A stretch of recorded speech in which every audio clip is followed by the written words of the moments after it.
peeps, it's Anna here from Disrupt Tutoring, and as always, it's such a pleasure to join you. Today we're going to be answering a grade 7 Natural Sciences Matter and Materials question taken from the Herzia Middle School June 2016 exam paper. So let's have a look. The questions we're going to be answering are based on this diagram, which shows filtration of sand and water. Okay?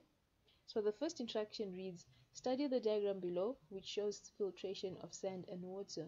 And illustrated here is a beaker containing mixture of solid and liquid, a funnel with filter paper, a collecting beaker, a stand, and a stirring rod.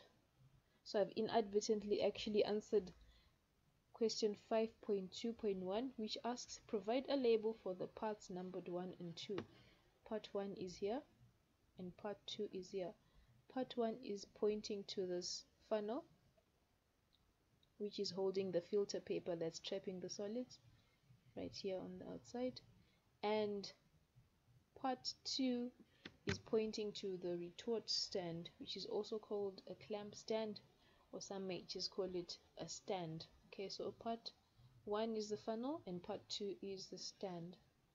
Okay, then the next part of the question asks us to provide a method for the above investigation.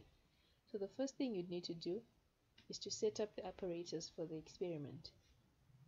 Next, you'd need to mix together the sand and water in a beaker, and stir using the stirring rod to mix well. After that, you need to place a filter in the funnel. This filter is right here, as you can see on the diagram. Next, you will pour the sand and water mixture into the funnel. This is what's being done by this tilted beaker over here. The next step is to stir the mix in the funnel using a stirring rod. Here, this will encourage the filtrate to seep out through the filter and collect into this beaker at the bottom. And the last step is to observe as the water seeps out through the filter and collects in the beaker in the stand, and the sand will remain in the filter. So that is a method we can provide for this above experiment. Okay, and the last part of the question asks us to write a conclusion for this investigation. So a reasonable conclusion that we can come to is that filtration is an effective method for separating sand from water.